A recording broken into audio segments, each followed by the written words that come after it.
Welcome to Driving the Line, the pursuit of safety, where we talk about the real issues out on the road, focus on safe driving, and learn industry best practices from your hosts Kenny Ray, Mike Bohan, Jim Seibert, and Barry Harrison, and the hopes that by driving the line, we get more drivers home safe and sound. This podcast is made possible by Marsh McLennan Agency. Welcome, everyone, to Driving the Line podcast. This is Kenny Ray. I am one of your hosts, and I'll be doing solo today. All of my colleagues are out on the road taking care of clients and being safe, and so I'm going to share some thoughts with our audience today about a topic that may initially seem very specific. But the reason I bring that up is because we tend to try here on Driving the Line to have our episodes general in nature to where they appeal to a wide audience, or at least they're applicable to a wide audience. And again, our focus is the trucking, the transportation industry, and dealing with safety in regards to that. We also talk a little bit about agricultural safety because one of our co-hosts, Mr. Jim Seibert, is an ag safety professional. But generally, we talk about the trucking industry, and we primarily discuss things in general that are applicable across our industry, as opposed to getting into the various niches that are very common in our industry. I'll give you an example. It wouldn't do us much good to focus an episode purely on auto haulers or car haulers, or to focus an episode purely on livestock haulers, because that's a very small segment of our industry. So we tend to talk about things in general. However, today, I'm going to discuss kind of what's going on in the hazardous material world. Now, before you tune out or turn off the episode, hear me out, please. This is not going to be a technical deep dive into the world of hazmat. What I really want to do is talk about the regulatory environment that's going on right now as it impacts hazardous material. And one reason that we decided to do this episode is because we have more and more and more, and however many mores you want to put in that sentence, we have more and more and more trucking companies that would not identify themselves now, particularly in the past, as a hazardous material carrier, that are now dipping their toe into the hazmat world. And part of the reason for that is a very specific product that is coming into our country in enormous quantities. And I'm going to discuss that more in just a few minutes. But so I just wanted to lay the predicate to start out the episode to tell you we normally try to appeal or present a topic that appeals to a wide audience. And when I mention the word hazmat, some of you may say, that's not me. I'm not going to listen to that. I encourage you to listen to the episode because I believe with all my heart that by the end of it, you're going to find something in this episode that did apply to you. If nothing else, as a consumer that uses some of these products, and we're going to talk about a real issue involving one of these products that is causing problems across our nation, not with the trucking industry, but with the end user of these products, families in their homes, people that live in apartments, people at their workplace, people in their vehicles. And so, in all honesty, that topic really applies to everybody in our nation. So I think you'll find something very interesting in this particular episode. So what is going on in the hazmat world? Well, because we primarily focus on truck transportation and a little bit in ag, I'm going to first start talking about the regulatory environment.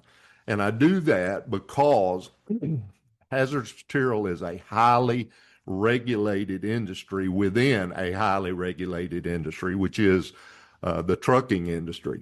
But it's very important for me to note that this particular episode is being recorded in the year 2026.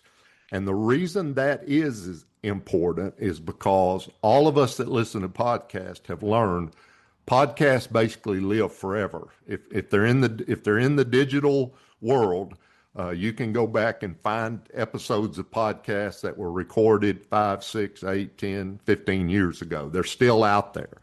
And so anytime we're talking about a regulatory topic, whether that's trucking in general or hazardous materials specifically, we have to remember the time frame in which the podcast was recorded because regulations change.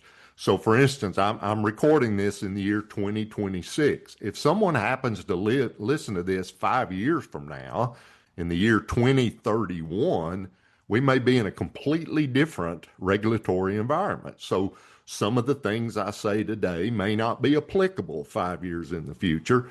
My guess is some of them will be, and I'll tell you why, because I'm coming up on 40 years of working in hazmat.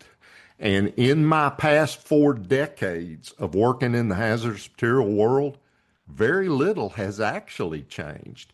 Now, we've gone to digital copies of the regulations. We've gone to devices that help us in our monitoring and logging and documenting hazmat. But the hazmat regs themselves, the transportation of hazardous material, very little of that has changed, even over the past 40 years.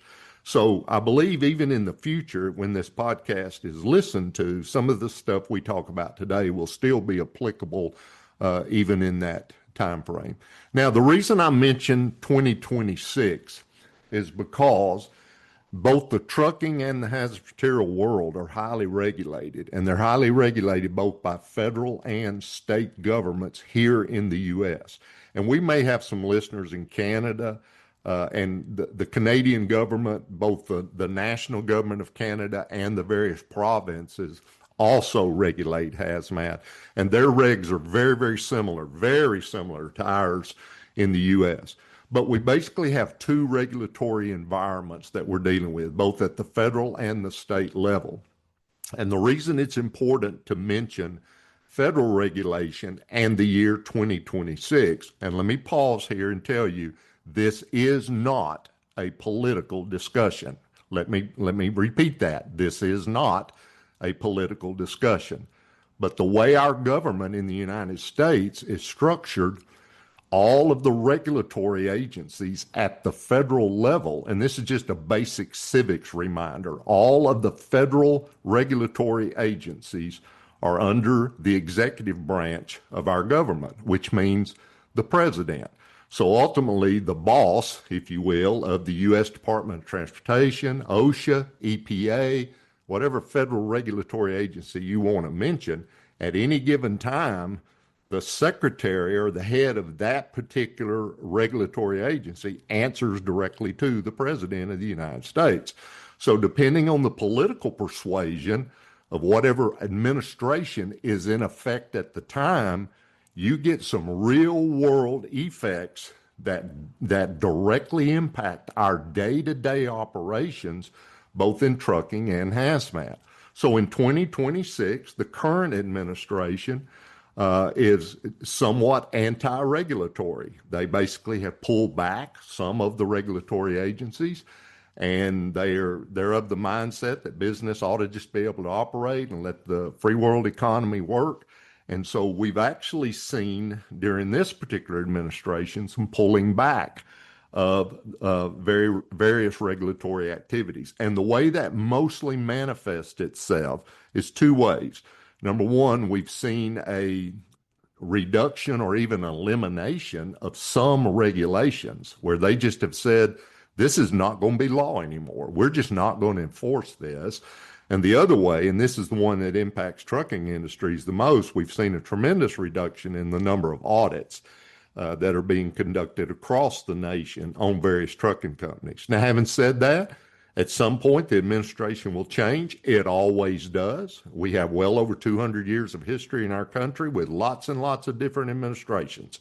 And another one will come in at some point in the future that will have a different philosophy, and we will see more regulation. We'll see more audits. That's just the fact of life living in our form of government in the United States. So it's very important to understand right now we're in a somewhat less restrictive regulatory environment, but that can change with the next election. So it's just important.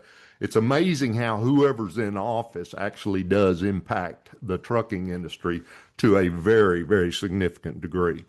So what is that dynamic that goes on kind of between the federal and the state governments? We've already mentioned that hazmat is highly regulated. So at the federal level, we're dealing with an agency that we in the trucking industry call PHMSA. That is PHMSA.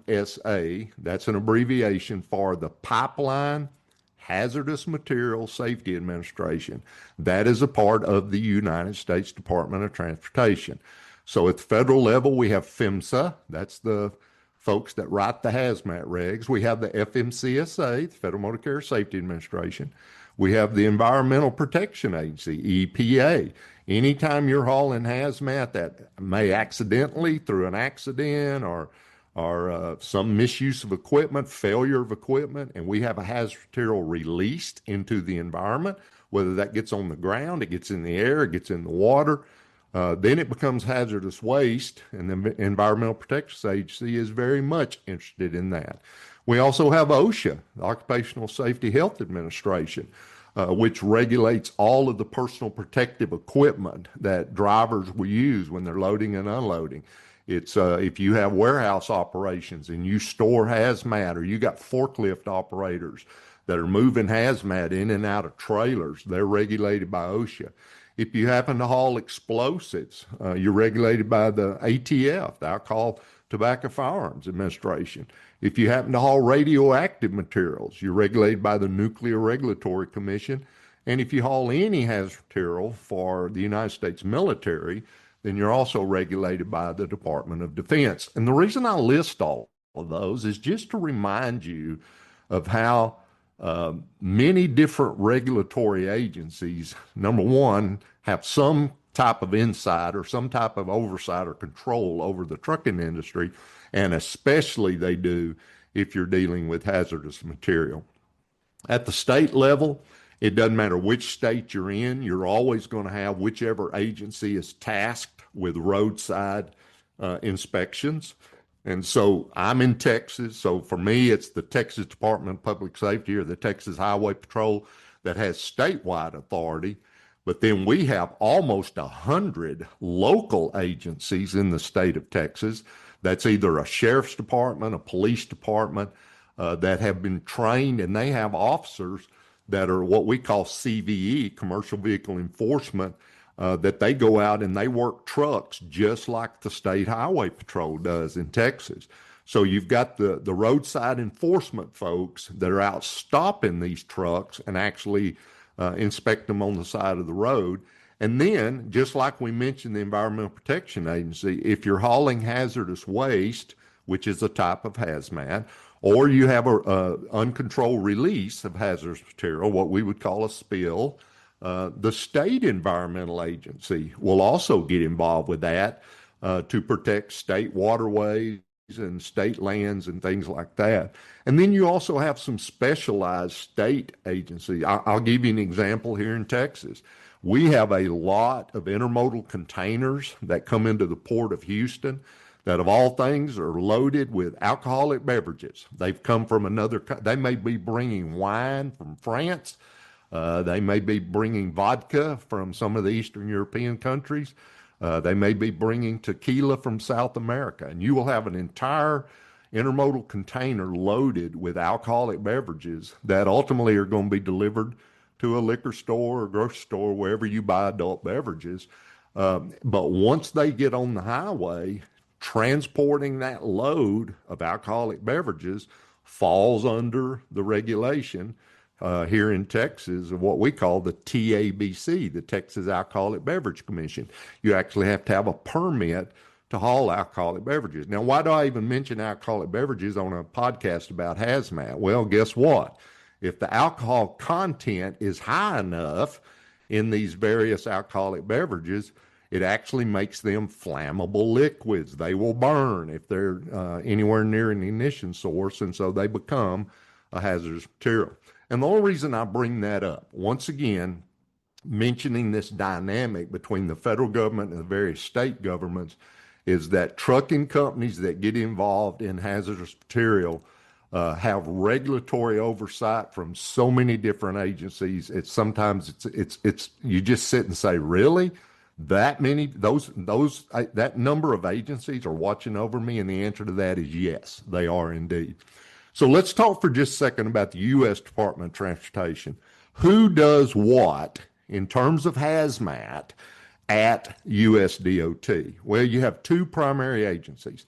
You have this PHMSA, and I use that an acronym. PHMSA, again, that is the Pipeline Hazardous Material Safety Administration. That is a full-fledged organizational unit within the U.S. Department of Transportation.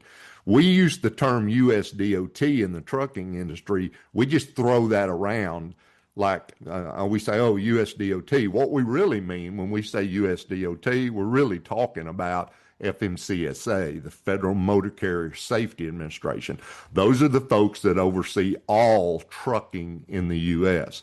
So it's really a misnomer when those of us in the industry say, oh, I'm under U.S. DOT. Yeah, that's really true, but you're not under all aspects of U.S. DOT. If you're a non-hazmat trucking company, you're simply under the Federal Motor Carrier Safety Administration. And it's important to bring that up for just a second because U.S. DOT actually regulates hazardous material by what we call multi-modes. And there's basically five. Those of us in the trucking industry, they regulate the movement of hazardous material by truck. That's hazmat going up and down the highway. They also regulate the movement of hazardous material by trains or by rail. They regulate the movement of hazardous material by boats or ships. That's the marine movement of hazmat. They regulate the movement of hazardous material by air. There's very few hazmats that can be put on aircraft. There's very, very few hazmats that can be put on passenger aircrafts. But the ones that can be, U.S. DOT regulates those as well. And then the fifth way that U.S. DOT regulates hazmat is the unmanned movement of hazmat, and that is through pipelines, underground pipelines that millions and millions and millions of barrels of oil and other petrochemicals are moved. Thousands of gallons every single day are moved around our country through pipelines that run literally all over our nation. So U.S. DOT regulates all of those. So what PHMSA does, the Pipeline Hazardous Material Safety Administration, they write the rules. They write all of the hazmat regs, and they write them for all of those different modes. They write the regs for air transportation, marine transportation, rail transportation, trucks, and pipeline. They write all of that. What FMCSA, the Federal Motor Carrier Safety Administration, they have some roles in hazmat as well. And the biggest one is they set the insurance requirements. And the reason I bring this up, and I'm going to stress this again in just a moment, I'm a safety guy. I'm in the risk consulting business, okay? And I know trucking companies do not like having to pay an enormous amount of money for insurance. But the fact is they're required by law to have insurance. But when you haul hazmat, you have to have additional levels over and above the standard amount, the standard requirement that all trucking companies have to have. And it's one place I see where trucking companies get in trouble often is they're transporting hazardous material, but they have not upped or increased their insurance coverage. So the Federal Motor Carrier Safety Administration sets the requirements for insurance. They're also the ones that do audits. So even a trucking company that is under the hazardous material regulations, which were written by PHMSA, the Pipeline Hazardous Material Safety Administration, FMCSA is the one that will come in and do an audit and make sure that the trucking company is complying with those hazardous material regulations. FMCSA also is the one that writes the CDL, Commercial Driver's License Regulations, including the hazardous material and tank endorsement that are often found on the CDL of drivers that transport hazardous materials. And then the one other thing, and this one has always surprised me just a little, and again, I'm in my fourth decade of dealing with hazmat in a regulatory world. FMCSA, there is a specialized permit it's called a safety permit. That's all it's called, is a safety permit. But if a trucking company hauls what we call the baddest of the bad, some really high risk, high danger hazmats, these are things like some of the explosive, radioactive materials, inhalation hazard poisons, some oxidizers. If a trucking company is hauling those very specialized products, they have to have an additional special permit issued by the Federal Motor Carrier Safety Administration that gives them the authority to transport those high danger, high risk hazardous materials. So we basically have two agencies within the U.S. Department of Transportation that really oversee the transportation of hazardous material by trucks across our public highways in the U.S. Now, the reason I bring those two regulations up, and if you work for a trucking company, I don't care if you don't remember anything else from this podcast, I hope you will remember this. Neither one of those agencies can release you or exempt you from the other agency's requirements. Neither one, either the Pipeline Hazardous Materials Safety Administration or the Federal Motor Carrier Safety Administration, those are sister agencies within the U.S. Department of Transportation. Each of them have rules. Each of them will grant exceptions, exemptions. They'll give you outs on certain things if you do things a certain way. But neither one of them have the authority to release you from the requirements of the other agency. Here's where this comes into play. There are certain hazmats that are regulated by PHMSA, the Pipeline Hazardous Materials Safety Administration. If you haul these hazardous materials in a certain way, I'll give you a classic example, car batteries. You think about the battery that you have on your personal vehicle. If and those, they all contain acid. So acid is a class 8 corrosive. Okay, it's a hazardous material. But if batteries are packaged in such a way, normally they're stacked on pallets. The pallet is then shrink wrapped, and then they load an entire pallet into the back of a truck. And then if they, the load securement on that, they brace it and block it in certain ways where the post on the battery can't come into contact with anything else. There can't be any other hazmat on the truck. There are certain ways, if you haul car batteries a certain way, PHMSA, the Pipeline Hazardous Materials Safety Administration, exempts you from all the regs, all the hazmat regs. So you basically are hauling a hazardous material, but you're exempted from the hazardous material rules if you transport these products in a certain way. And car batteries are just one example. There's a lot of exemptions within the hazmat regs. But guess what? Even though you may be exempted, you may not have to have a shipping paper. You may not have to have placards. You may not have to have marking or labeling. You may not have to have emergency response information. You may be exempted from, you sit and say, well, man, I'm exempted from everything. Well, guess what? FMCSA, because PHMSA cannot release you from FMCSA's requirements, FMCSA gets to set the requirement for insurance. So here you are transporting hazmat, but you've basically, by doing things correctly, you've exempted yourself from all the regs. But FMCSA says, no, no, no, no, no. You're hauling hazmat, so you still have to have the elevated amount of insurance. So again, the cardinal rule, and the one thing I want you to remember from this podcast, neither one of these sister federal agencies can release you from the other's requirements. And I see this often when I do audits on trucking companies. They will be hauling certain hazmats, and they're doing it right. I want to brag on these trucking companies. They're doing every single thing exactly the way that the Pipeline Hazardous Materials Safety Administration says they must do them. They're a safe company. They're checking all the boxes, and they're saying, we're not regulated under hazmat. But then FMCSA says, oh, yes, you are for your insurance requirement. And then we'll see that they're not carrying enough insurance. They're not meeting the regulatory requirement for insurance. So let's talk for just a second about the types of trucking companies that are involved or are not involved in hazmat. And I have seen this over the years. Trucking companies generally fall into one of three categories. We have trucking companies that simply say, no, never. I'm not hauling hazmat, not interested in it, don't care anything about it, not going to mess with it, and I'm just never, ever, ever going to haul hazmat. Then we have companies that say, I think I'll take a look at it. There's some lanes out there that are offering some pretty good rates.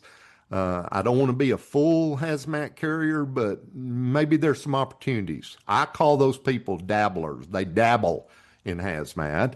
And then we have motor carriers that proudly say, I'm a hazmat carrier. I'm fully in.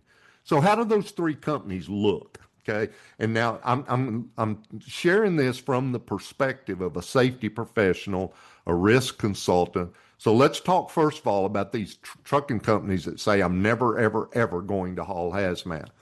That is a great position to be in if you can be resolute about that, meaning you never waver from that posture. If you say, I'm never going to haul hazmat, then you need to be resolute and say, I'm never going to haul hazmat. What I see happen, though, we'll be in a downturn in the freight industry, and we're in one right now. Again, I told y'all, this is the year 2026. Freight rates are terrible right now. Trucking companies are hurting across our nation. And so a lot of trucking companies are looking for opportunities, sources of revenue. How can I keep my drivers engaged? How can we get more loads? And what will happen is, I've seen it over and over and over, a freight broker will reach out and contact a trucking company and say, hey, Mr. Trucking Company, hey, Mrs. Trucking Company, I've got this load. It's coming into the port. It's coming into Houston. It's coming into New Orleans, coming into New York, coming into LA, coming into wherever off of a ship. And they say, it's hazmat. I've seen it over and over. They'll say this, it's hazmat, but it's really not. And really what the broker is saying is, this product gets a lot of exemptions, okay? But I'm going to tell you, ladies and gentlemen, again, as somebody's been doing this a long, long time, something's either hazmat or it's not. You can't change the complexion of what the core product is. You can exempt it from some regulations, but you just can't wave a magic wand and turn a hazardous material into a non-hazardous material. However, brokers will make you think that that is indeed possible. It's not. And so normally when I see one of these interactions between a broker and a trucking company, and a lot of times the trucking company will call me or they'll call another safety professional and they'll say, hey, I've been offered the opportunity to haul this. Can you tell me what's involved? I'm tickled to death when they do that, because then I can share with them, hey, listen, you may want to haul this, but you need to do this, this, this, and this first. And a lot of times they say, that's too much hassle, or I won't generate enough revenue off this load to cover the expense of putting those steps into place, so I'm going to walk away from it. But what invariably I've seen is somebody will just say yes to that broker, and then they either get stopped on a roadside inspection, or heaven forbid, they get involved in a crash and they end up in litigation, and then it comes out they're hauling hazmat, and they weren't truly prepared to do that.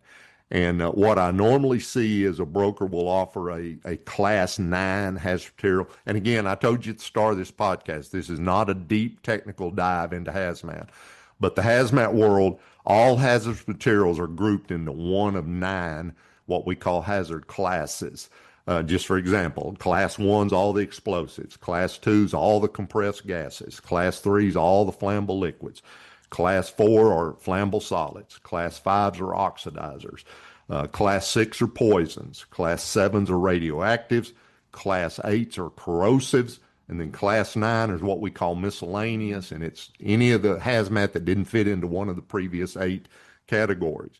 The problem with the Class 9s, and this is only in the U.S., we're the only country that does this, If you're hauling a Class 9 miscellaneous hazmat, you're not required by law to placard the load. So basically, if you don't have to have placards, your driver doesn't have to have a hazardous material endorsement on their CDL. So these brokers, that's what a broker will say. He or she will say, hey, this is hazmat, but it's really not. And what they're really saying is, this is a Class 9, and you don't have to have placards on the truck. That would be a true statement. But it's not a true statement when they say this is a hazmat, but it's really not. And so I've gotten now, and I teach hazmat all over the country, but I've gotten to now where I start telling people Class 9s to me are kind of the gateway drug, if you will, of the hazardous material world. And what I mean by that, we used to hear all the time, marijuana is the gateway drug. You smoke marijuana, and then by the end of the week, you'll be doing cocaine or methamphetamine or whatever, meaning that if you ever start smoking marijuana, invariably you're going to end up in the hard drugs. Well, Class 9 hazmat's kind of like that. These brokers will get trucking companies to start dabbling in the Class 9, and then 2 or 3 months later, the broker will call and say, hey, you've been doing me a fantastic job, and the trucking company has. And they'll say, you know, I've got something else, but it's a Class 3, it's flammable liquid, it's a Class 8, it's a corrosive, but it's not really a bad one. You interested in doing that as well? And so by opening the door and initially hauling those Class 9s, you kind of open yourself up to saying, maybe I ought to look at some other hazmat. That moves us from this category of a trucking company that says, I'll never, ever do it, to the ones that dabble in it. And the ones that dabble in it are ones that the core of their business is something else, and they've started hauling just a few hazmat loads on the side. These are the ones that I have the greatest fear of them getting in trouble. Number one, I see that most of them do not have their insurance structured correctly, and I often find they're not doing proper training on their drivers. And those two things are most often found either during an audit or, heaven forbid, if the trucking company is sued, it'll come out during litigation. So we often see trucking companies that say, I'm never hauling hazmat, to where they move into kind of that middle category and they start dabbling in it. And then there's some real consequences there if they don't do things right. And then the last category are the ones that are fully in. Those are the companies that say, we are a hazmat carrier. We have subject matter experts on our staff. We know what we're doing. We do it correctly. We do it safely. But they also know their limitations. I've got some very good friends that are in the gasoline hauling business. They haul thousands and thousands of gallons of gasoline every day to the gas stations where you purchase gas, okay? They're good at what they do. They're very safe, very, very safe. But if you were to call them and say, hey, I've got a load of explosives, would you haul that? All you would hear was them laughing as they're hanging the phone up. They know their limitations. They're in the flammable liquid business. They're not going to haul. You can't entice them enough to get them even interested in explosives or radioactives. They know their lane and they stay in it. And very, very good hazmat carriers. So what are some potential changes that are coming in the hazmat world? Again, I've already mentioned this is the year 2026. And the current regulatory environment is basically non-regulatory. So we don't foresee any real big changes in the regulations this year, with two exceptions. And let me share with you real quickly what these are. One of them, I think, is going to be catastrophic, at least to the trucking industry if it happens. And that is, there are some of the states, individual states, that are not pleased that the federal government is not more forcibly enforcing the hazmat regs. And so some of the states are considering new state laws or new state regulations specifically aimed at hazardous material. Right now in the U.S., we have uniform hazmat laws across our nation. They affect all 48 of the lower states plus Alaska. And again, they're very, very similar to the Canadian laws. But can you imagine the problems for a trucking company if they're an over-the-road interstate carrier, meaning they go outside of their state? Can you imagine the trouble if every state had a different set of hazmat laws? I'm in Texas, but imagine if you got a Texas trucking company that's fixing to haul a load to the West Coast, California. and they leave Texas and they cross New Mexico, they cross Arizona, they cross Nevada, and then they enter California. Imagine if every single one of those states had different hazmat regs or required you to have a state permit to go through their state. Number one, it would add tremendous logistical issues to trucking companies. It would add tremendous expense to trucking companies. And you would constantly be worried, am I complying with this state's law? A very similar thing we have right now are snow chain laws. They're different in a lot of states. And every trucking company that runs anywhere west going across the Rocky Mountains, they always wonder, am I in compliance with this particular state's snow chain law? And so imagine that's on a much smaller scale. Imagine if we were applying that across the nation in terms of hazmat. So that's one I hope doesn't happen. But there are some states that are saying we're not pleased with the fact that the federal government is not more vigorously enforcing the hazmat regs, and there's some states considering specific state laws just for their state in terms of hazmat. Now, the other one that I think we will see, and this I mentioned at the very start, there's a product that really affects everybody in our nation, and it's a product called lithium-ion batteries. Every one of you listening to this podcast have them. If you've got a smartphone, they're in your smartphone. If you've got a laptop computer, it's what powers your laptop computer. If you have children or grandchildren at home and they've got remote control toys, or they've got toys that are driven by rechargeable batteries, those are lithium-ion batteries. If you have a rechargeable drill in your shop, you got a rechargeable flashlight, you've got a rechargeable or a cordless vacuum cleaner at your house, those are all today run by lithium-ion batteries. And the problem with lithium-ion batteries, lithium is a metal, and it's mined out of the earth, and it has an amazing capacity for storing electrical energy, electrical charge. The problem is it also will burn, and it will catch on fire, and when it does, water will not phase it. You can't put a lithium fire out with water. It takes some very specialized chemicals, specialized foam. And the problem is there are millions and millions and millions of these batteries coming into our country every day from overseas. Now, we've got some U.S. manufacturers that make lithium-ion batteries to a very high standard. They meet the United Laboratory standards for safety.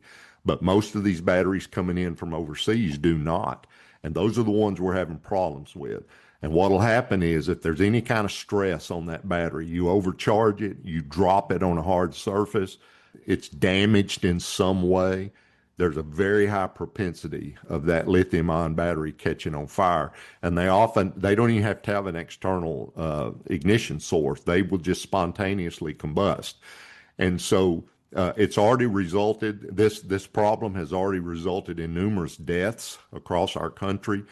Probably the most highly publicized one was in New York City, where there was a shop that rented these rechargeable electric bicycles, and it was on the bottom floor of a multi-story building. There were apartments above it. And one night, while no one was at the store and it was completely unguarded, some of those electric bikes simply caught on fire on their own. Nobody set them on fire. It wasn't an arson. The bikes just caught on fire. And it caught the whole building on fire, and people couldn't get out, and they actually died. And so these lithium-ion batteries are a real issue. The problem is they're a Class 9, and I'll let that sink in. Again, this is not a technical course, but a Class 9 hazmat doesn't have to have placards.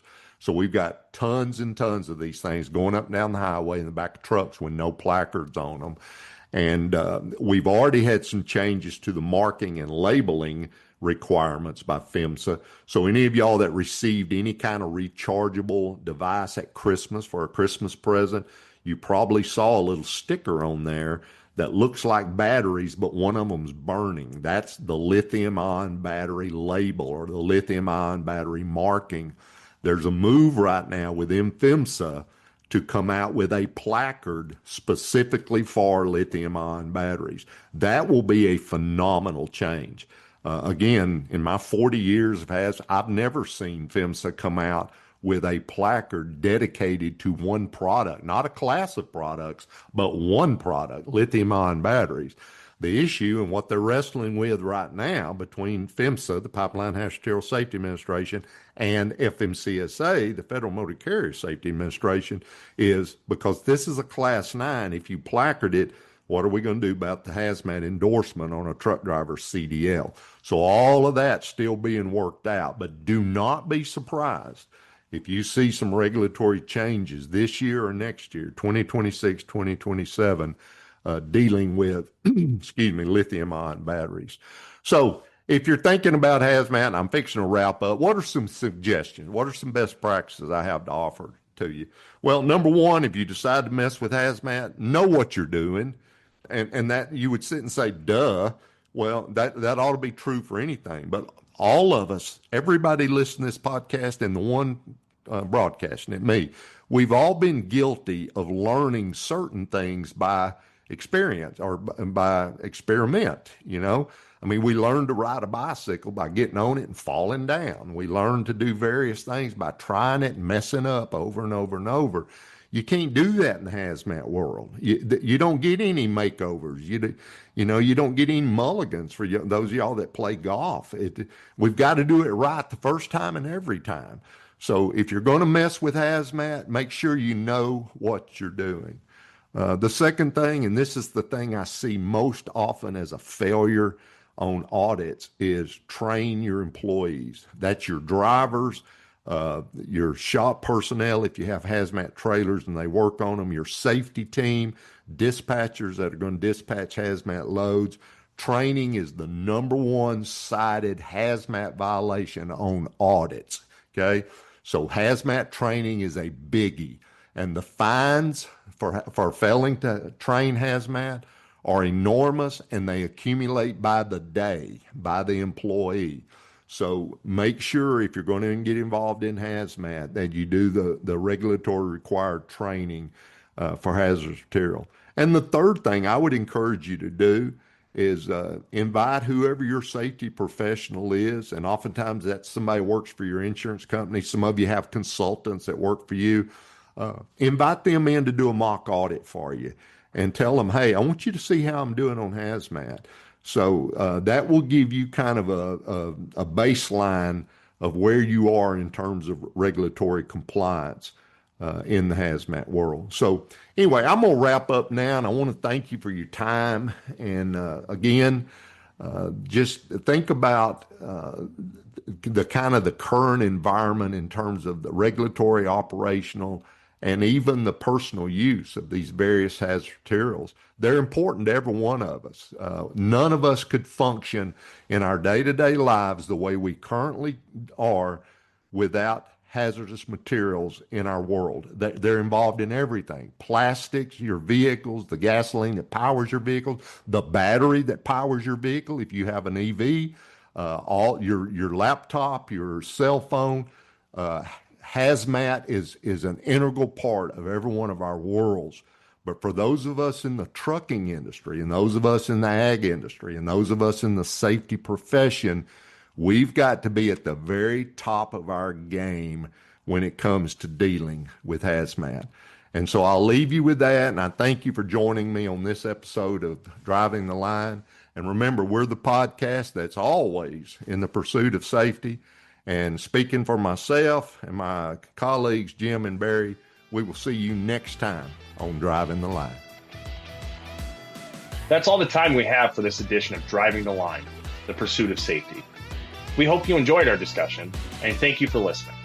You can rate, review, and subscribe to Driving the Line, the pursuit of safety on Apple Podcasts, Spotify, YouTube Music, or any other app you're using. You can also follow Marsh McLennan Agency on LinkedIn, Facebook, and Instagram. Until the next time, thanks again for listening. Drive safely, everyone.